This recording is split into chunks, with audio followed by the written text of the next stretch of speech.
विश्व की प्राचीनतम जीवन धारा और ज्ञान परंपराओं का संगम जहाँ काशी में मिलता है, तो वहीं पूर्वी एशिया के समृद्ध संस्कृति से आने वाला जापान का प्रसिद्ध आध्यात्मिक पर्व ओएशिकी भी अपनी अनोखी छाप छोड़ता है।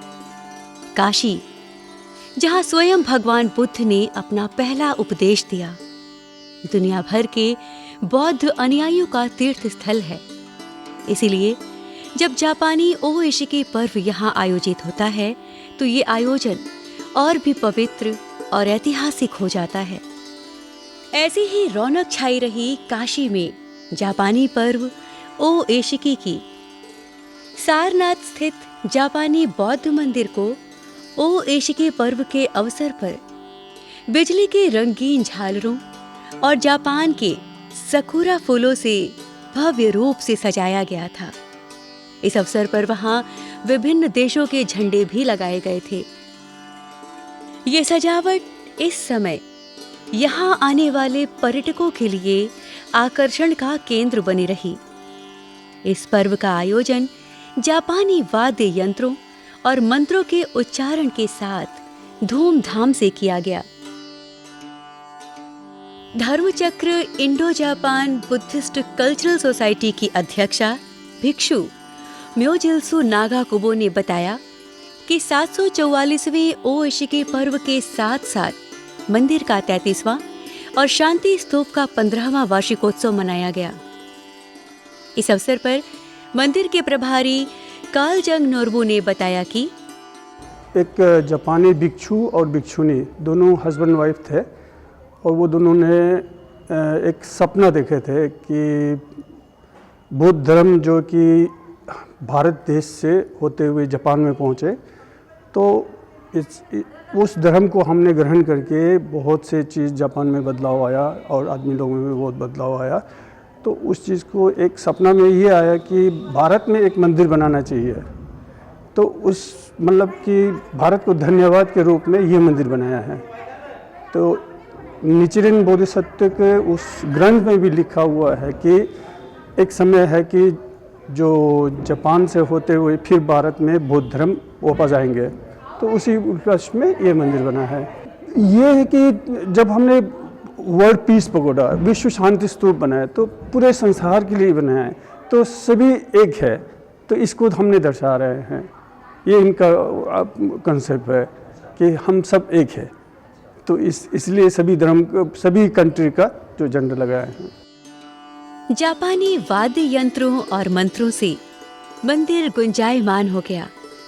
बजते हुए जापानी धुनों खेलता पर हाथों से घुमाने वाले मतोई को घुमाकर लोगों ने खुशियां मनाई। इस पर्व के अवसर पर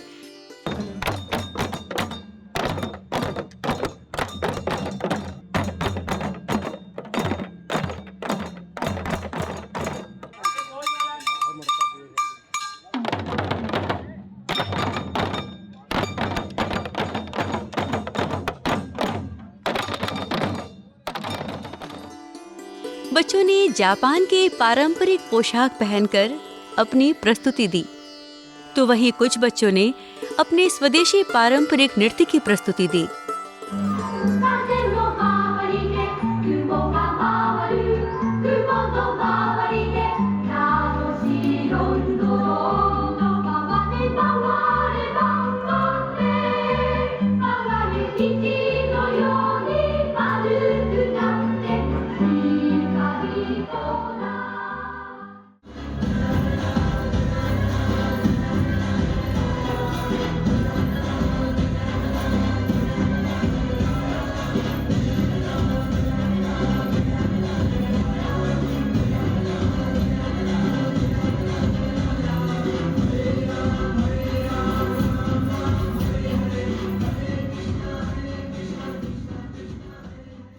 हर साल 20 नवंबर यहाँ पे प्रोग्राम होता है।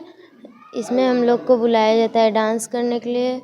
हम लोग हर साल आते हैं, खुशी खुशी मिलते हैं, गिफ्ट भी मिलते हैं हमको। हम लोग खुशी खुशी डांस करके वापस जाते हैं। यहाँ हम लोग को खाना भी खिलाया जाता है। बौद्ध धर्म में पीपल के वृक्ष को बहुत पवित्र मानते हैं। वृक्ष के नीचे बुद्ध की मूर्ति को और वृक्ष को सुंदर और आकर्षक रूप से सजाया गया था। यहाँ पे ओयस्की का ऑर्गेनाइजेशन इवेंट को होस्ट किया गया था।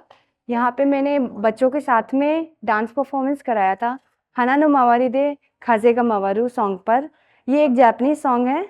बच्चे हमारे 1 मंथ से प्रिपरेशन कर रहे थे इस पे।